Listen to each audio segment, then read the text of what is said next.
Welcome to New York's #2 sports show. The Giants find a way to lose a game that we've really never seen a loss like this before. And now they're 0-2. And 2 weeks in, and the season feels like it's over. And we've been here before. Many, many times before, unfortunately. So this is a game I'm just going to cut right to the chase. The Giants decided Graham Gano is added to the injury report on Saturday. So a day before the game, Gano on the injury report for what was a groin injury. And there was no designation. He was expected to play, right? It wasn't like he was listed as questionable. It was the expectation he would play. But the sensible thing to do would be for the Giants to elevate in one of their elevations from the practice squad. You're entitled to 2 of them. Might make sense to have one of them be a kicker. And they do have a kicker on the practice squad. And they decided not to do that. So it was Jude McAtomney, who was an undrafted free agent out of Rutgers. So just to give you that coverage, just in case something goes wrong. Look, that is an important position. And the Giants last year in a game against the Jets, that burnt them where Gano ended up missing some key field goals that cost them that game. And then that might have been the last, I think he might have been out for the season after that. So he was going in with that one. Ever since the Giants signed Graham Gano to that pretty big contract at the start of last season, been kind of disastrous since in terms of, mainly in terms of injuries, but that's here nor there. So what ends up happening is Gano in warmups, based on reports, didn't sound like he was doing all that well. Dan Duggan specifically was kind of hammering home that he looks a little bit uncomfortable. He had to leave early. He came back, but ultimately he was deemed a full go. And what do you know? The first play of the game ends up being what was actually called back due to holding, a 100-yard kickoff return. It doesn't matter who the player was. Was it Austin Eckler? Yeah, 98 yards Austin Eckler, which ends up coming back due to holding by the Commanders. But what happens is Graham Gano tries to chase down Eckler, which he probably, look, I respect the effort. I do. But probably something that he shouldn't have done. And what happens, he pulls his hamstring. Now, jumping ahead, I guess, after the game, Brian Daboll explains, well, like it was a groin injury. This is a hamstring. Come on. This is related. You can't tell me that that is just something that's completely coincidental. No way. There is no way. And I called this. I call as soon as Gano was on the injury report. And I think I'm not the only one. I'm sure a lot of other fans, I know some of the beat reporters, the fact that the sensible move was to elevate the kicker. So they decided not to do that. And again, they did it last year. Last week with Gunnar Olszewski, they kind of did the same thing where he was, and what do you know? Olszewski, he's going to be out for weeks now. But that's, again, besides the point. They had no backup punt returner. And so Darius Slayton ends up returning punts. There was no really backup plan for a player that you knew was not even close to 100%. What happens? He's not good to go in warmups and you don't have anything there. So just some of these things beyond just, and we'll talk about beyond just some of the poor play and specifically the defense. The defense was pretty much pathetic. Sure, bend but don't break. But really a lot of that was just Washington with just self-inflicted wounds more than the Giants actually really stepping up. They didn't force a single punt against the Jaden Daniels-led Washington Commanders. And Jaden Daniels gets his first career win in the NFL against the Giants, of course. But, yeah, just it's malpractice. And where does the blame go? Because I see a lot of it's going towards Brian Daboll. And I can't disagree with that. He, I'm sure, was very much a big part of those conversations. But Joe Schoen cannot be left off the hook. You're telling me that he isn't part of the decision-making as far as what the roster is going to look like on game day? Come on. So I just hope that the blame is being directed in the proper directions and where it should be. And I think they're all in it together, right? It's the front office and it's the coaching staff on this one. So that cost him the game, right? And you could make an argument based on the math that, like, technically, even if they had a kicker, like, they would have lost.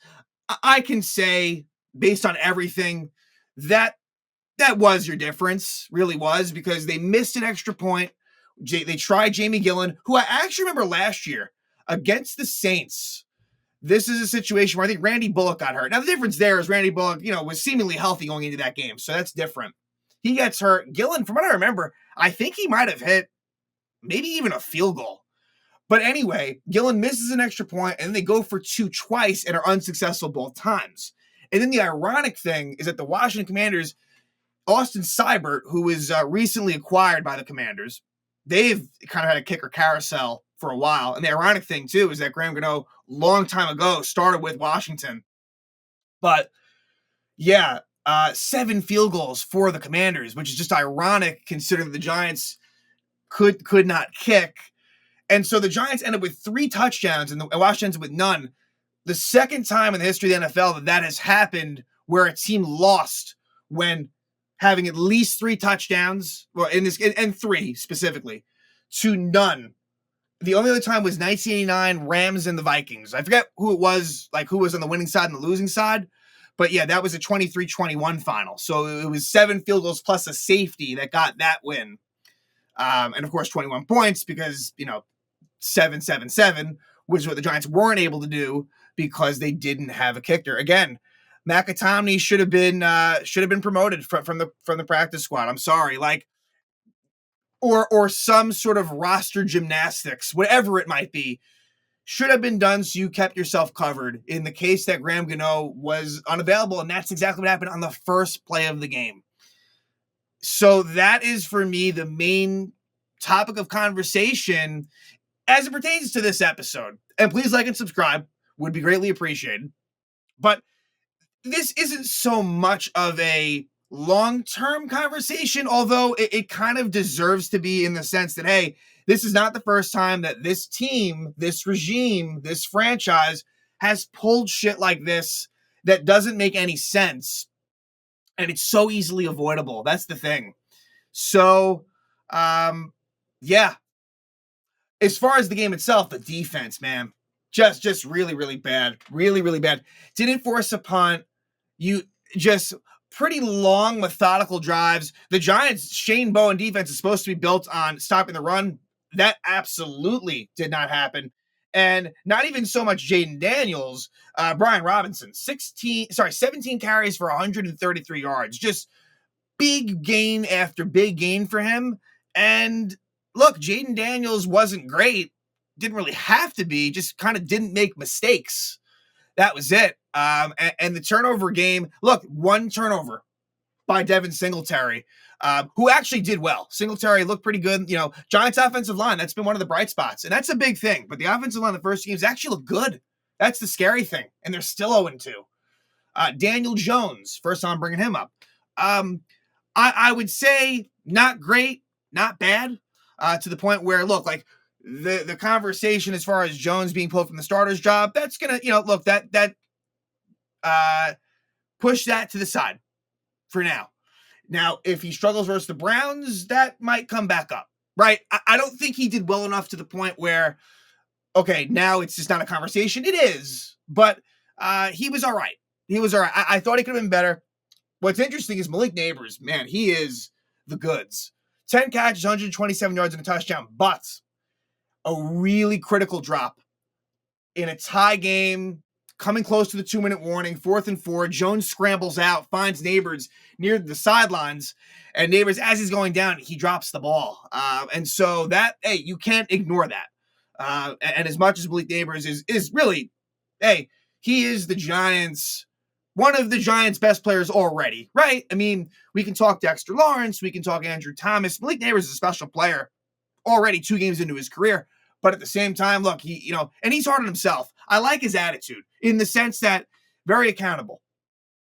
And look, he messed up there. There's no doubt. But he was really, him and Devin Singletary were basically the entire offense. Daniel Jones ran a little bit, 5 carries for 32 yards, but Singletary 16 for 95 with a touchdown. He did have that fumble, which was big. Every little thing in a close game like that is big. But yeah, not a whole lot. Again, like Jalen Hyatt, in terms of, let's, I guess, first discuss some roster things. And, from last week, Darius Moasso ends up hurting his knee. So he was out. So that's kind of a tough break for him. So, where he kind of in some ways earns the starter's job, has a decent week one. Wasn't amazing, but got an interception. He was out. Nick McLeod with a knee injury. He was out. Gunnar Olszewski, like I said, him as well. And that wasn't a surprise. But other than that, trying to think if anyone else significant comes to mind. I don't believe so. But Cordell Flott, he had a pretty big role like this week. He really is that CB2, and I don't love that, but then again, it's like your options aren't really great anyway. So, Dory Jackson, didn't see him too much in this game. Isaiah Simmons played a little bit, maybe 10 to 15 snaps, nothing crazy, but of course more than the none he had last game. Jalen Hyatt has a very minimal role, no question there. Micah McFadden back and was pretty good. He did have one, and that's the thing with McFadden. Sometimes there's some missed tackles. He had one pretty bad one against Jaden Daniels, but McFadden, put up a lot of 13 total tackles, including a sack. What else? Drew Phillips. He's been a bright spot for sure. Now, he had a tough holding penalty called against him, kind of a bullshit call. One that was kind of big. It extended the Commander drive. So the one time that they were about to punt, they called that penalty on Drew Phillips. We'll get there. Jason Pinnock had 2 sacks, but also some penalties and some mistakes as well. Bobby Okereke had a sack as well. Again, not enough from Kayvon Thibodeau and Brian Burns. Where is Brian Burns? He's supposed to be, one of the elite pass rushers in the game. Have not really seen that in 2 games, just saying, right? And I understand that, he's a good player, really considered one of the better edge rushers in the league. I'm just saying, I have not seen that. In a matchup that he really should have dominated, that just didn't happen. Dexter Lawrence was kind of quiet as well, too, if we're going to be fair. Other than that, it's interesting, I guess, tight end wise, like Theo Johnson's the definite starter. And he is the tight end one. Daniel Bellinger, his role is, it's being phased out a bit. No question. There is no question about that. I'm trying to think if there's anything else. Not really. And again, as I go through the play-by-play, maybe some things will come to mind. But, in looking at some of the team stats, like the Commanders 7 for 14 on third downs, and even that is kind of not doing it justice. It was better than that, where you had some, again, like penalties leading to first downs, but more so among those 7 third down conversions and 1 for 1 on fourth down, too, I might add. A lot of third and longs, a lot of like 3rd and 14, 3rd and 8, just completely unacceptable. Hard to have any confidence in this Shane Bowen defense, I gotta say. And I really think, admittedly, and even going to the season, I would say so, you go from Patrick Graham to Wink Martindale to Shane Bowen. I'm sorry. That is a downgrade. That just simply is. And he wasn't their first choice. Babbage, who ended up with the Bills, or stayed with the Bills. I forget if that was a promotion, but they were interested in him. Denard Wilson, who I think went from the Ravens coaching staff to the Titans DC job. They were interested in him. Bowen was certainly lower on the list, and it was kind of like, hey, it was the best available option kind of thing. The one good thing, and he has this track record, is a good job in the red zone. So I'll give some credit there. But to me, a lot of the blame goes to Washington too. But sure, that's the one thing that I'll say. But man, the run game just fucking torched him. Brian Robinson and Eckler was doing some things out of the back, receptions and things like that. It wasn't like, it wasn't like a Terry McLaurin thing. It wasn't like the wide receivers killed the Giants, but it was a lot of easy. Zach Ertz, again, the running backs and tight ends really gave the Giants fits. And the Giants tackling is just poor as can be. Unacceptable. But like, you have to be better at that. It's just not good. And look, there is going to come a conversation as far as Shane and Dable and their job security. And I have been somewhat defenders of them, more so of Dable, I would say. But it's a package deal. It just is right? Like there is no world where Dable will stay and Shane goes. That's just not going to happen. And so to try to direct it at Joe Shane, look, it's got to get better. It really does. And I am open to the Giants having a bad season and bringing them back. I am. Now, let's see how it goes, right? Because incompetence like this is a fucking bad look, but still open to, I am patient enough for things to go off the rails this year and to still roll it back with them, which isn't always a stance that I take among the teams I root for. But for this one, for some reason, I don't know why. And maybe it's because it's been so bad previously that I want to not just blow this thing up completely. But at the same time, for the fans that want them out, I cannot blame you or disagree with you because, again, there are definite frustrations with this fucking franchise, which has really become one of the you look at the Giants and like fans of other teams around the league, it's like, look, the Giants have to be considered just one of the worst teams in the league, not just this year, but in general. You think New York Giants, you're thinking, okay, that's a bad football team. And I can't argue with that. So here we go. Like I said, you start out with that Eckler 98-yard touchdown return that is nullified by that holding penalty. And then your first situation where a third down turns into a third and 9, Jason Pinnock called for holding. Now, I never saw the replay on that, to be fair. I don't think Fox ever showed it. So that leads to a first down right there.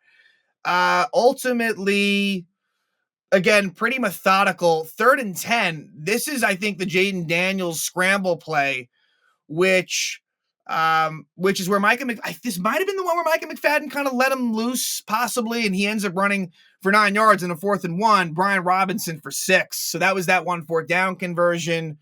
And then on a 3rd and 14, Austin is, to kind of jump ahead a little bit because Drew Phillips had a sack, which was good. Again, you have to like what you see from Drew Phillips, who, played in that slot corner position, which is where he belongs. He's kind of like that second linebacker, honestly, with the way it was with, some of the injuries and the way that the defense is kind of set up.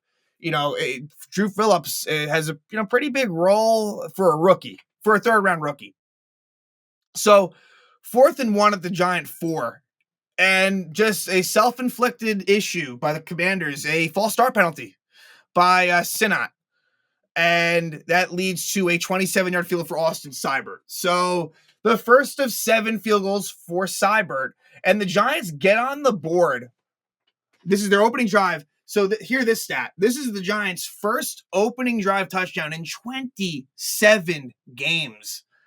Like, that's crazy. So we're talking like middle of 2022.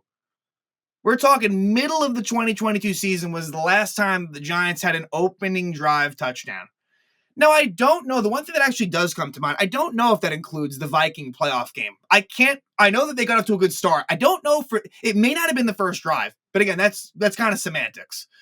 But anyway, a nice drive for the Giants that starts off with pretty good, with very good field position. Singletary with some runs, Jones as well, Malik Neighbors with a big 3rd and 12 catch for 28 yards. This is a play that actually should have been called helmet to helmet. And Neighbors, they had to get the concussion spotter to take him out. He was fine. But yeah, a missed call there, but no harm, no foul. Neighbors ends up being okay, and the Giants score a touchdown. Devin Singletary, a 7-yard touchdown. So the Giants' first touchdown of the season finally happens with a minute left in the first quarter. And so it's 6-3, but Gillen misses the extra point. And so, like, that scared Dable off the rest of the game, right? Because if he makes that, I think they would have stuck with him, certainly on the extra point situations, but that didn't happen. So 6-3 Giants instead of 7-3. And as we go from the first quarter to the second quarter, Zach Ertz with a big 21-yard catch on a 3rd down. Brian Robinson with some really good runs. And ultimately, this was the one somewhat difficult Commander field goal. 45-yard field goal for Austin Seibert after a sack of Jaden Daniels by Jason Pinnock. Ties it up at 6. Then the Giants do punt. And the Commanders start at their own 18 and put together a pretty nice drive, a 14-play, 74-yard drive, where Jaden Daniels against, on a 3rd and 13 at the Washington 15 scrambles for 14 yards. Like, again, like, that's just tough there. And Jaden Daniels was hurt for that one play. He came right back. He missed one play. He was right back in there. Third and 13, Daniels to Eckler for 16 yards. That's what I'm talking about. Third and 14, third and 13. Just, you cannot have that happen. But again, bend but don't break, even though there was a false start on the Commanders to kind of set them in a bad position. And ultimately, the Washington gets that field goal by Seibert, 26 yards to give them a 9-6 lead. And the Giants put together a really nice drive to end the half. I will say, like, the Giant offense, and look, you're facing the Commanders, who have one of the worst defenses in the league. So I'm not going to give them like full blown praise, but the Giants offense was pretty good. Daniel Jones was okay. Like I said, he wasn't really good, but he wasn't bad. That's really how I would put it. So Neighbors with a 13-yard catch. Wan'Dale Robinson with an 11-yard catch. Wan'Dale not involved much, although he did get a touchdown later in the game. But Wan'Dale, who they were using a lot in game one, not so much in game two. Darius Slayton, who was pretty quiet, he had an 11-yard catch on this drive. Malik Neighbors, 21-yard reception to get it deep into Washington territory. And ultimately, on a 3rd and 1 at the 4, Jones to Malik Neighbors. So Neighbors gets his first NFL touchdown, but the 2-point conversion fails. This is a play where Jones has to scramble out, and ultimately it's, they don't get the 2 points. So that makes it 12-9 at half. So that's kind of the problem there, right? It should have been 14-9 under normal circumstances. They come out of the half, and the Giants are moving the ball pretty well. Slayton with a catch, Singletary with a nice run, and on a 15-yard run by Singletary to get it to the Washington 32, he fumbles. A nice job by the Commander defender punching the ball out of Singletary's arms and recovered by Washington. So that ends up being pretty critical because the Giants had a lot of momentum from the first half into the third quarter, to maybe take a 2-score lead. It doesn't happen. And Washington ultimately with not with a short field, really. I wouldn't call it that, but they are able to find their way. And a 3rd and 8 conversion to Zach Ertz, 20-yard catch for him. Kind of turning back the clock. Again, Zach Ertz has been in the league for a while. I mean, this is someone that started out with the Eagles, over a decade ago at this point? Well over, I'd say. And, Brian Robinson, 18-yard run, but the Giants are able to keep them out of the end zone, as they did all game. Seibert, 27-yard field goal, ties it up at 12. But then the Giants do go 3 and out. Washington gets the ball back, and of course, what do? They get a field goal. And let's see, what was the big plays that happened here? Terry McLaurin was involved a little bit here. Brian Robinson with a 40-yard run. This was the play. This was a bit of a joke. Jason Pinnock runs him down, which was good, but Cordell Flott, just completely terrible job by Cordell Flott of tackling him, where Brian Robinson gets the first down, but he ends up getting fucking 35 more yards when it was completely unnecessary. That wasn't the only time in that game where the tackling was abysmal. So it's 1st and goal at the 8, and then 2nd and goal at the 4, but a false start by Washington. Again, like, the Commanders were brutal inside the 10, just really bad. And so Seibert hits a 29-yard field goal, makes it 15-12. Washington at that point. Late in the third quarter, Giants moving the ball. Again, really predicated by Malik Neighbors and Devin Singletary was really what was going on. Fourth quarter, what happens is the Giants convert a pretty big 4th down. 4th and 3 at the Washington 31, where normally Dable might have gone field goal. He probably would have, actually. But a lot of teams on 4th and 3 at the 31, down 3, would have went for it. They go for it, and Neighbors is able to get a first down, a 4-yard catch. And Neighbors, he's also drawing a defensive pass interference penalty.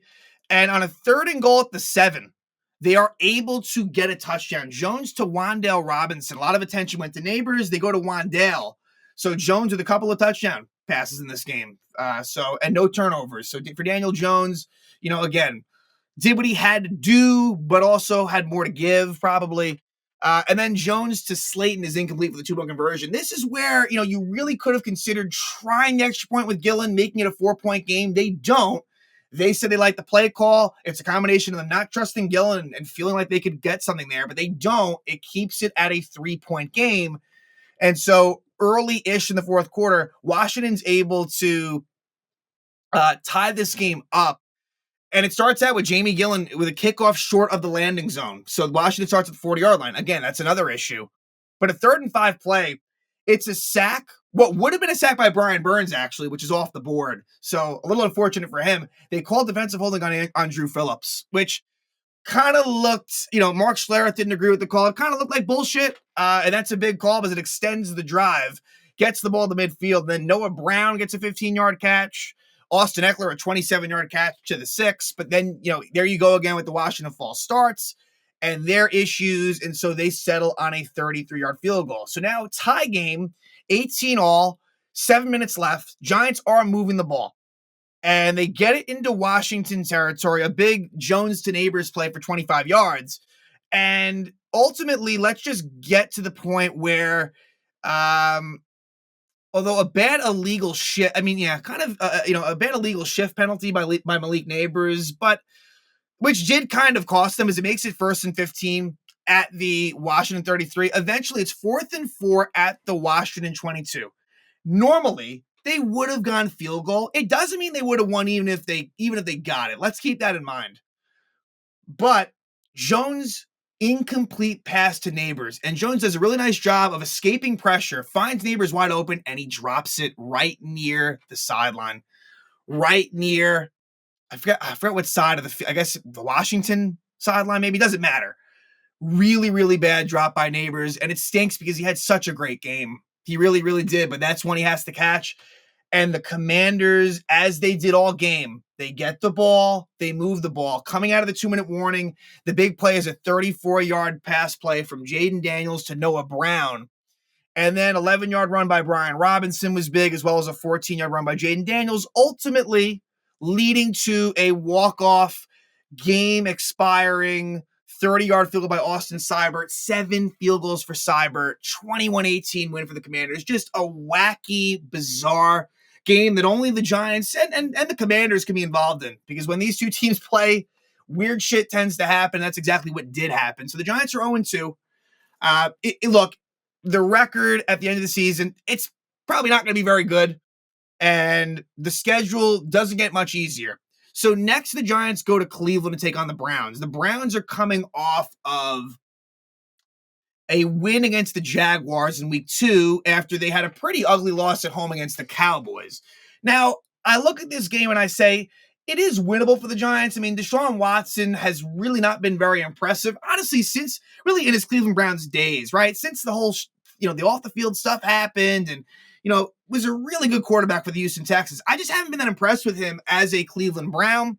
And so I think that he is someone that the Giants, I know the Giants defense is really awful, but do I think the Giants are going to win? No, I don't. But I could see it. I could see it being close. But the point is that you go 0-2, and the funny thing is this, the Vikings actually beat the Niners. So it kind of changes the perspective of that loss just a little bit, but still, you can't get destroyed by them at home. That's still completely just unacceptable. But yeah, 0-2, it's going to be a long season. It's going to be a bad season. And the Giants continue to shoot themselves in the foot by stupidity and stubbornness, honestly, when it comes to the kicking debacle, if you will, and a decision that should have been an easy one. They decide to not have a backup option, and it really cost them the game. The Giants lose to their NFC East rival, if you will, the Washington Commanders, by a score of 21-18. They drop to 0-2. In week 3, they will head to Cleveland to take on the Browns.